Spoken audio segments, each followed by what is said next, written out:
ETF index mutual funds నేర్చుకుని stock మార్కెట్లో రాణించాలనుకుంటున్నారా? వెంటనే ఈ నెంబర్కి కాల్ చేయండి.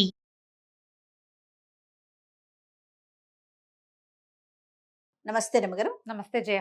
రమగారు, కొంతమంది బాధపడుతూ ఉంటారు. నేను ఏ తప్పు చేయకపోయినా ఎప్పుడు నాకు అవమానం జరుగుతూనే ఉంది, అపవాదులు మోయాల్సి వస్తూనే ఉంది, అందులో నా ప్రమేయం లేదు, ఏదో పోనీ ఇంతున్నా ఇంత మోయాల్సి వస్తుంది అనేసి దాని నుంచి అంటే ఎలా ఉంటారంటే కుంగిపోతారు రమగారు. నన్నే అన్నారు, నన్నే అన్నారు, నన్నే అన్నారు, నేనే బాధపడాల్సి వస్తుంది, నాకే ఇలా అవుతోంది అనేసి ఇట్లా అవమానాలు అపవాదులు మన ప్రమేయం లేకుండా మనం తప్పు చేస్తే సరే సరే, తప్పు చేస్తే బాధ అనిపించదు రమ్మగారు సాధారణంగా. సరేలే నా నోటు అంటే అట్లా ఆలోచించరంటారేమో. మరి ఆలోచిస్తారు కానీ వాడికి లోపల తెలుసుగా ఏదో డిఫెన్స్ ఇస్తారు, పర్వాలేదు, లైట్ తీసుకుంటారు. అదే మన తప్పు లేకుండా జరిగితే కొంతమంది అసలు వదలలేకపోతారు, చాలా మంది వదలలేరు. ఎవరో ఒకళ్ళిద్దరు వాడి పాపను వాడే పోతాడు అనుకునే వాళ్ళు లోక సహజంగా ఉండరు, చాలా తక్కువ. అవును అవును, స్ట్రెస్ ఫీల్ అయిపోతారు. అది వెన్నాడేసి నుంచి తీయలేకపోతారు రమ్మగారు. తిండి తిండ్రు, నిద్రపోరు, ఇంకా ఎంత నీరసంగా అయిపోయి వేరే పని మీద ఫోకస్ కూడా చేయరు. ఆ పోనీ మీరు అన్నట్లుగా వాడి పాపను వాడైపోతాడు, యూనివర్స్ చూస్తుంది, ఇట్లా ఓవరాల్ గా ఆలోచించుకోలేకపోతారు కదా. వీటి నుంచి బయటపడాలంటే ఎట్లా? మొదట స్ట్రాంగ్ మెంటాలిటీ డెవలప్ చేసుకోవాలి. అవును రమ్మగారు, మనసు దృఢపరచుకోవటం. నేను ఇక్కడే ఆగిపోతే ముందుకెళ్ళలేను, ఇక్కడ ఆగకూడదు, స్టక్ అయ్యానని చెప్తున్నారు చాలా మంది. నేను స్టక్ అయ్యా అక్కడే ఎంత స్టక్ అయిపోతావు నువ్వు. స్టక్ అవటం వల్ల నీకు ఏం ఉపయోగం జరిగిందో ఆలోచించు మొదట. అవును, నువ్వు ఏం పోగొట్టుకున్నావో కూడా నువ్వు ఆలోచిస్తే పోగొట్టుకున్నవి పెద్దవి, నువ్వు పొందింది చాలా తక్కువ, అసలు ఏం లేదు. స్టక్ అవడం ఒకటే మిగిలింది. ఏమేం పోగొట్టుకున్నాను స్టక్ అవటం వల్ల? చిన్న చిన్నవి చేయ, అత్తగారితోటో తోడుకోడలతోటో ఆడపడితోటో ఏదో తగాదా వస్తుంది. అవును, తగాదా లేదా అన్నదమ్ములతోటి ఇది బాగా కనపడుతోంది. అక్క చెల్లెళ్ళతోటి తగాదా వస్తే బిగుసిపోతారు ఇద్దరు. మామూలు వాక్యం, నువ్వే చేసావు, నువ్వు చిన్నప్పటి నుంచి ఇంతే, నువ్వు అప్పుడు కూడా అలాగే చేసావు అంటే నేనేం చేయలేదంటారు వీళ్ళు. నేనేం చేయలే, అప్పుడు అలా జరిగిందంటే రెండో వాళ్ళు దాన్ని ఒప్పుకోరు. వాళ్ళేమో ఇదే ఏదో చేసేసిందని వాళ్ళు నమ్ముతారు. నన్ను అన్నారో అని వీళ్ళు గింజుకుంటారు, ఇద్దరు బిగుస్తారు. క్రమంగా మాటలు మానేస్తారు, ఎక్కడైనా కనపడినా ఏదో తూష్ణీభావం వహిస్తూ ఉంటారు అంతే. అక్కడి నుంచి పిల్లలు మాట్లాడుకోవడం మానేస్తారు, మొగుళ్ళు మాట్లాడుకోవడం మానేస్తారు. అక్క చెల్లెళ్ళో అయితే వీళ్ళింటికి వాళ్ళు వెళ్ళరు, వాళ్ళ ఇంటికి వీళ్ళు వెళ్ళరు, పిలవరు. అయిందా పోనీ ఇలాగే ఉన్నాం. ఏ పెళ్లి వీడియోనో చూస్తారు, లేదా ఎవరైనా కనపడి మీ అక్క బాగుంది, అబ్బా నీ పెళ్ళికి ఎంత బాగా చేసిందే, నీ చీరకు ఎంత బాగా వర్క్ చేసిందే, మీ అక్క చిన్నప్పుడు నేను ఎత్తుకుని తిరిగేది, ఇలాంటివేవో వాక్యాలు వినపడతాయి. గింజుకుపోతూ ఉంటారు లోపల. అక్క కావాలనిపిస్తుంది, అడగటానికి మళ్ళీ బాధ చాలా కావాలి. ఎందుకంటే నువ్వు స్ట్రక్ అయిన విషయం ఒకటి ఉంటే నువ్వు వాళ్ళ క్లోజ్నెస్ విషయాలు ఇన్నుంటాయి. మన పెళ్ళిళ్ళ వీడియోలు పాతవి ఇట్లా స్ట్రక్ అయిన వాళ్ళంతా మీ వీడియోలు తీసి చూసుకోండి ఒకసారి. నాకు మీరు ఈ మాట చెప్తుంటే నాకు బలగం సినిమా గుర్తొచ్చింది రమ్మగారు. గుర్తుందా? మూవీలో వాళ్ళ మేనత్త ఆవిడ గుర్తు చేస్తుంది, చిన్నప్పుడు ఎంత బాగా చూసుకున్నాడు, మీ అన్నలు ఎలా చూసుకున్నారు, నువ్వేం చేస్తే వాళ్ళు ఏం చేస్తారు అనగానే వాళ్ళకి ఒకరికొకరు క్యారెక్టర్స్ కి కళ్ళల్లో నుంచి నీళ్ళు వచ్చేస్తా ఉంటాయి. చెప్తుంటే నాకు కూడా అలాగే అనిపిస్తుంది, ఎంత నాస్టాలజిక్ గా ఉంటుందో. ఒక్కసారి మన పెళ్ళప్పుడు, మన చిన్నప్పుడు, మన స్కూల్కి వెళ్ళేటప్పుడు అక్కతో తగాదాలు వచ్చినవి ఎన్నున్నాయో, అక్క మనని బాగా చూసుకుంది కొన్ని వందలు ఉంటాయి. ఈ తగాదాన్ని పట్టుకుని ఇక్కడ స్ట్రక్ అయ్యి మనం దాన్ని వదిలిపెట్టేస్తాం. అవును, ముందుకు వెళ్ళలేకపోతాం. అవునండి, వెనక్కి వెళ్ళండి. వెనక్కి వెళ్ళమంటారు. వెనక్కి వెళ్ళండి, వెళ్ళి వాళ్ళతోటి మనకున్న ఇవి అన్ని జ్ఞాపకాలు, వాళ్ళతో మనకున్న అనుబంధం, వాళ్ళు మనకి ఏ ఏ విషయాల్లో సహాయం చేశారంటే బెస్ట్ పార్ట్ ఆలోచించండి, వర్స్ట్ పార్ట్ వదిలిపెట్టాలి. అక్కడే కదా మనం స్టక్ అయ్యాము. వర్స్ట్ పార్ట్ ఎన్ని ఉంటాయి రమ్మగారు? తక్కువ ఉంటాయి. ఇప్పుడు మనం ఎక్కడ స్టక్ అవుతాం? వర్స్ట్ పార్ట్ లోనే అక్కడ ఆగిపోతాం. ఎక్కడో ఒక దౌర్భాగ్య క్షణంలో మనకి వాళ్ళకి తగాదా వస్తుంది, అంతే. వాళ్ళకి మంచిది కాదు, మనకి మంచిది కాదమ్మా.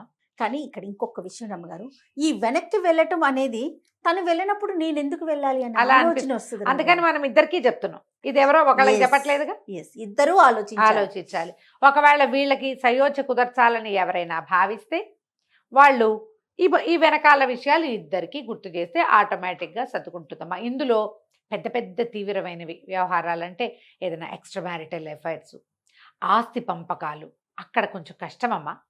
అలాంటి చోట ఇది సెట్ అవ్వవు. కానీ ఈ ఊరికే చిన్న చిన్న మాట నువ్వు అంటే నువ్వు తూతూ మేమే అనుకుంటారు చూడు, ఇలాంటి చోట్ల ఖచ్చితంగా సెట్ అవుతుంది. మన వెనకది ఆలోచించుకుంటే అన్నీ నార్మలే ఉంటాయి. ఓకే. ఏం లేదు ఇంకా. నాకు ఎప్పుడు ఇలాంటివే వస్తాయి అంటారు కొంతమంది. ఆఫీసుల్లో ఇంతే, చుట్టుపక్కల వాళ్ళతో ఇంతే, ఇంట్లో ఇంతే, అత్తగారింట్లో అంతే, పుట్టింట్లో అంతే, కజిన్స్తో అంతే. చిన్న చిన్న వాటికి నేను మాట పడిపోతున్నాను. అసలు సంబంధం లేకపోయినా నేను నాకు మాట వస్తుంది, చిన్న మాటలు పెద్ద మాటలు నేను తీసుకోలేకపోతున్నా. అయితే దీనికి దైవారాధన ఒకటి మంచి పద్ధతి అమ్మా. ఇందులో ఈ దైవాలలో ఇద్దరు దైవాలని మనం ప్రార్థించవచ్చు. ఇద్దరు మనని ఈ అవమానాల నుంచి, అపవాదుల నుంచి, జనాల అపోహల నుంచి కాపాడతారు. ఓ గమ్మున ఊహించు, ఎవరై ఉంటారు? పరమశివుడా? ఇంకా 4 ఆప్షన్స్ ఇస్తాను జయ నీకు. నాకా? నాకు తెలిసిన దేవుడేనా? నీకు తెలిసిన దేవుడే. దేవుడా క్షమించు.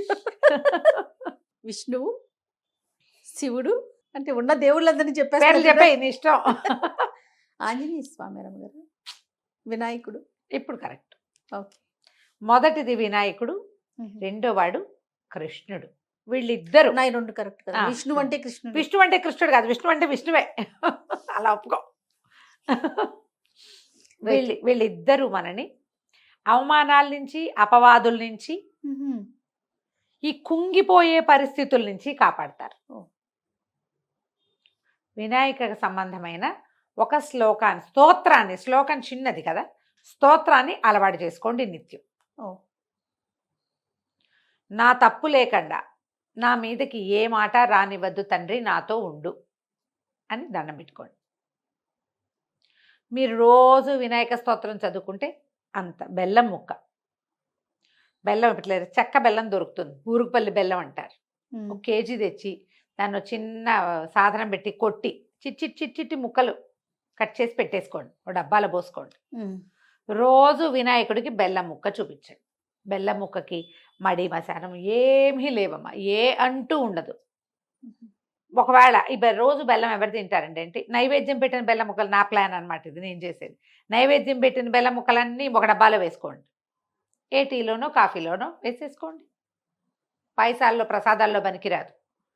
టీలో బెల్లం వేసుకోండి, చాలా బాగుంటుంది. బ్లాక్ కాఫీలో బెల్లము బాగుంటుంది, కషాయంలో బెల్లము బాగుంటుంది. అసలు మీరు ఏం చెప్పదలుచుకున్నారు రమ్మ గారు? కాబట్టి బెల్లం ఎలాగా అన్న అనుమానం మీకు లేకుండా చెప్తున్నాను. నెక్స్ట్ ప్రశ్న అదే ఉంటుంది, ముందే చెప్పేసి. సరే, వినాయకుడికి ఏం చదువుకోవాలి? వినాయకుడికి మనము తెలుగు పద్యాలు దొరుకుతాయి, అవి చదువుకోవచ్చు. తర్వాత ఏమో ద్వాదశ నామావళి ఒకటి ఉంటుంది వినాయకుడిది, షోడశ నామావళి ఒకటి ఉంది. ఈ 2 స్తోత్రాల్లో ఏదైనా తీసుకోండి. ఓకే. సుముఖశ్చేకదంతశ్చ కపిలో గజకర్ణిక, ఇలా మొదలయ్యేది ఒకటి. ప్రణమ్య శిరసాదేవం గౌరీపుత్రం వినాయకం భక్తావాసం స్మరే నిత్యం ఆయుక్కామార్థ సిద్ధయే, ఇది ఒకటి స్తోత్రం. ఈ స్తోత్ర నిధి యాప్లో 2 దొరుకుతాయమ్మా. వినాయక స్తోత్రాలు ఓపెన్ చేసి చూసుకోండి, స్తోత్ర నిధి పెట్టుకోండి ఫోన్లో. ఎక్కువ స్పేస్ ఏం తీసుకోవద్దు, తక్కువ స్పేసే తీసుకుంటుంది. మీరు చాలా స్తోత్రాలు అందులో దొరుకుతాయి, తప్పులు కూడా లేవు. ఓకే. ఈ వినాయక స్తోత్రాల్లో ఒకటి రోజు చదువుకోండి. సేపు పట్టదమ్మా, 2 నిమిషాలు నోటికి వచ్చేసింది అనుకోండి. మరి ఇవి రెండింటిని మనము విష్ణు సహస్రనామం చదువుకున్న దాంట్లోనే ప్రణమ్య శిరసాదేవం గౌరీపుత్రం వినాయకం భక్తావాసం స్మరే నిత్యం ఆయుః కామార్థ సిద్ధయే, ఇంతే. చూడు ఎంత బాగుందో. ఇదే ఫ్లోలో చదువుకోవచ్చు. ఈ ఫ్లోలో మిగిలిన అన్ని పదాలని, అందులో పెద్ద పెద్ద సమాసాలు అవి లేవు. ఇంత కూడా మా వల్ల కాదండి, నేను చేయలేను ఇంత. ఇంకా ఈజీ చెప్పండి అంటే, రోజు శుక్లాంబరధరము అగజానన పద్మార్కము చదువుకోండి. ఈ 2 అందరికీ వస్తాయి కదా. పిల్లలకి మనం మొదట నేర్పించేదే వినాయక స్తుతి. ఈ 2 శ్లోకాలు పెట్టుకోండి. బెల్లం ముక్క కామన్ దేనికైనా. ఒక దీపం పెట్టడం, ఒక అగరబత్తి వెలిగించడం, చదువుకోండి. మీరు ఏం చదువుకుంటారో అన్నీ చదువుకోండి, ఏమి చదువుకోండి, ఇది ఒకటే చదువుకోండి, మీ ఇష్టం. దీని తర్వాత వాడు కృష్ణుడికి సంబంధించిన ఏదైనా ఒక స్తోత్రం తీసుకోండి. మా భాగవతంలో ధ్రువుడికి నారదుడు ఉపదేశించినది ఓం నమో భగవతే వాసుదేవాయ కనపడుతుంది క్లియర్గా.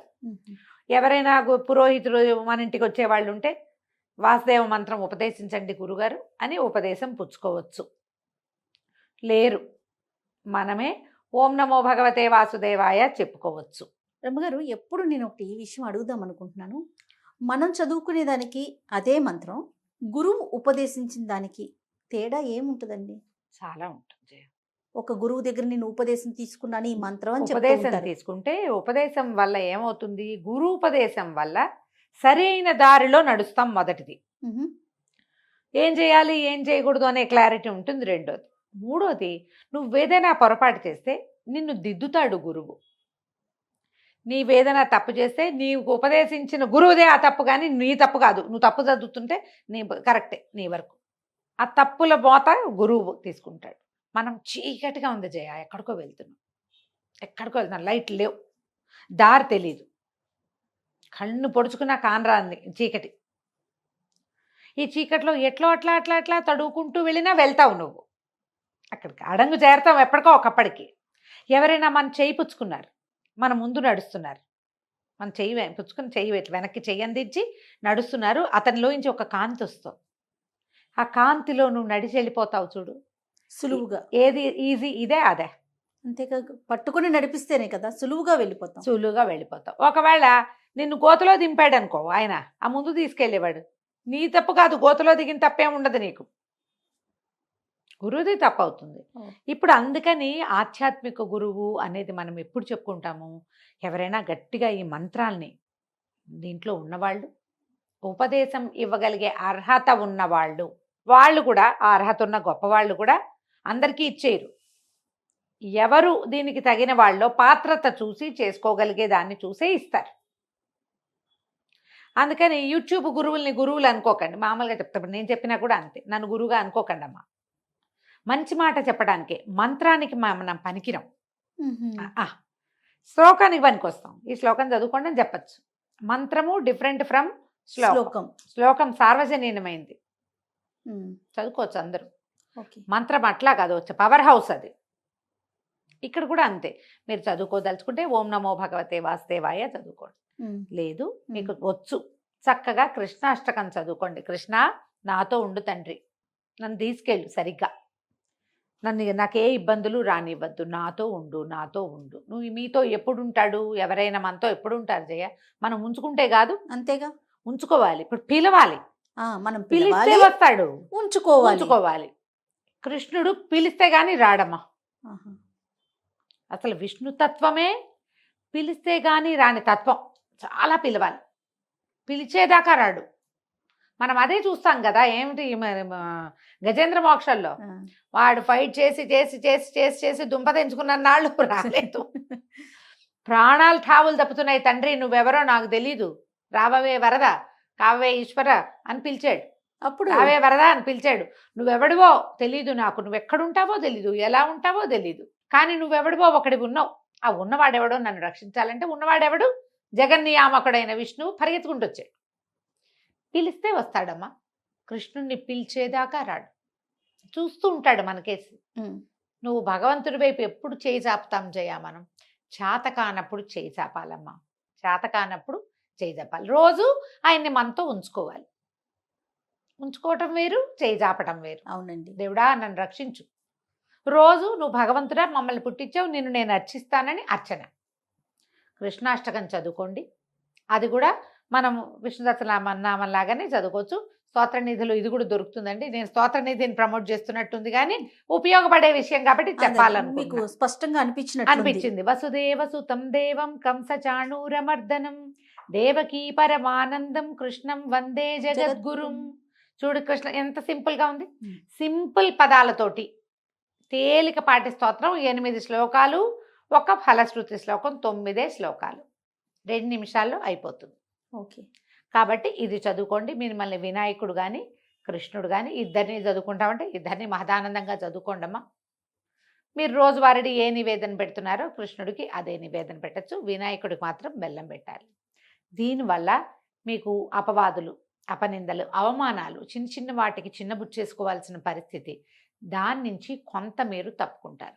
దీంతోపాటు మీరు మానవ ప్రయత్నంగా జాగ్రత్తగా ఉండండి. ప్రతి దాని నుంచి మనం ఒక పాఠం నేర్చుకుంటూ ఉండాలి.